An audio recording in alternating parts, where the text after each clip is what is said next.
Dan Flynn Flam ties to suddenly closed Success Real Estate.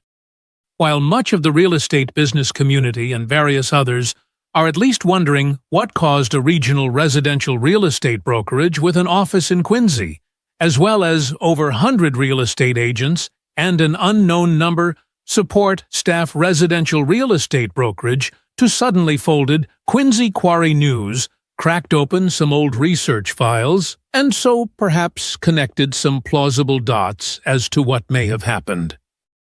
A few years ago, QuincyQuarry News heard word that a local family member who works at a longtime breakfast and lunch restaurant in South Quincy has apparently sold or otherwise unloaded his boat to Dan Flynn Flam, and who at that point was ex-con after serving for the embezzlement of at least $10 million, to as much as perhaps $20 million or more.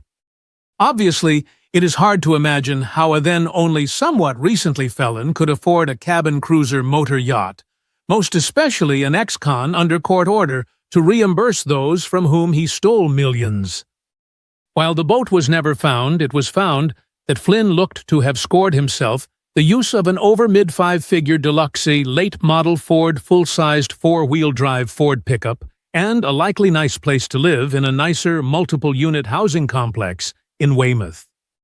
Curiously, however, both the ride and the place to live were in his sister's name.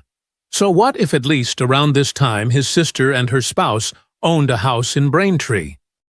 Then again, it was not like Danny Boy could readily score such middling luxuries in his own name, so relatively soon removed from his extended stay at a club fed. Further curious was how several companies said to be tied to Dan were registered in his sister's name and were sports equipment concerns that did not appear to have viable business plans. Her name was also noted as the principal for a real estate auction firm. Further curious yet, the business location of the sports businesses was at the Braintree office of Success.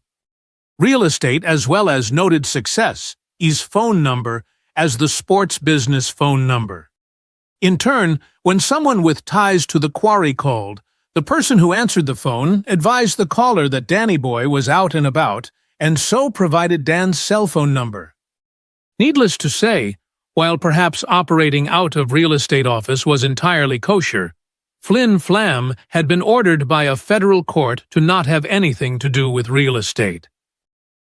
As such, so intertwining himself into a real estate brokerage baits obvious questions, especially one that subsequently closed up recently under suspicious circumstances.